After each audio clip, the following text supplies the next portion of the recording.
Let me take you to the ENCA Money Desk now, where Devin Murugan joins us now. And Devin, despite efforts to assist small businesses, it seems every day of the lockdown is making the picture even more bleak.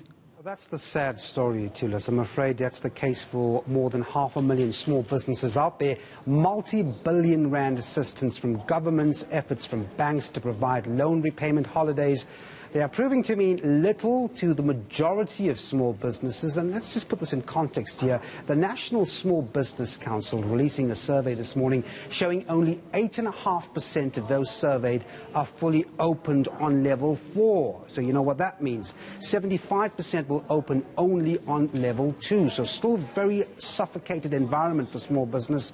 Another notable stat is that just under 80% expect not to survive the COVID-19 pandemic. 53% of those respondents feel government is not relaying information effectively. Well, let's get a word now from the Chamber CEO, Mike Anderson. He joins us via Skype. Mike, thanks indeed for talking to us. I hope you can hear me. So what can we gather from these efforts being made so far? It looks like clearly they're having very little impact on the prospects of these businesses. What's the survey saying about where the problems are? Thank you very much, and always good to talk to you. I appreciate it. Yeah, look, it's a catastrophic situation. Quite simply, too few of small businesses have come to life at this point at level 4.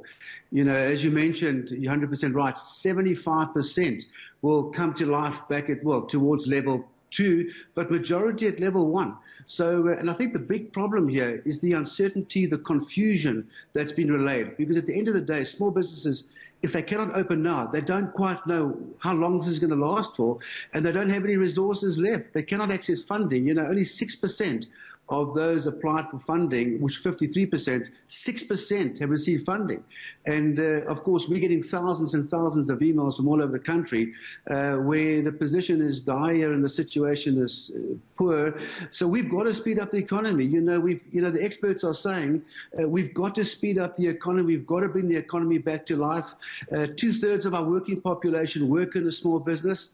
It's the mainstay of our economy. It's the engine of our society. And we've got to get these businesses back to life. Mike, that's a staggering stat. Are you suggesting that 53% of those you've surveyed have applied for assistance, 6% receives the assistance? On the other hand, you're getting sort of press releases from some government departments and banks saying that, look, they've also actually dished out a lot of this money to small businesses already. You're telling me this afternoon that very little of that money actually goes into the hands of the small business in terms of they being successful with that application.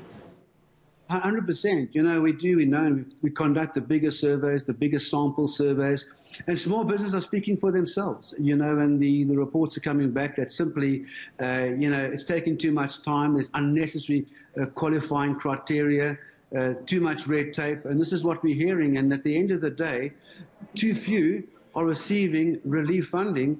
And as we know, the report also says that just about 90% are in a cash flow crisis. 63% have already, and if not already, will in 30 days lay off their workforce. So we're in a very tough position right now. Mike, what's the remedy here? Understandably, this is a very gloomy picture because we are at the mercy of this lockdown for reasons that I think we could appreciate, not to spread the virus. But is there a remedy somewhere around here for those millions of small businesses that actually hold employment at such a high level? Is there a remedy? There is a remedy. I think that if all businesses cannot access funding, and of course we know that they can't, then we've got to bring it back to life quickly. We've got to get to level 2 and level 1 quickly. We do understand that we've got to keep that, social distancing, and we've got to look at washing our hands. We understand that. But I think that the government, I think that the experts are saying, not me at the NSBC, but the experts are saying we've got to step up the process. We've got to bring relief, and we've got to bring back the economy to level 2 and level 1 as quickly as we can, and we've got to communicate the processes now. The government has to communicate to small business exactly what they can do, what they can't do, and what they expect to do in the very near future. That's going to bring some form of relief back. Mike Anderson, thanks very much indeed for talking to us from the National Small Business Chamber there.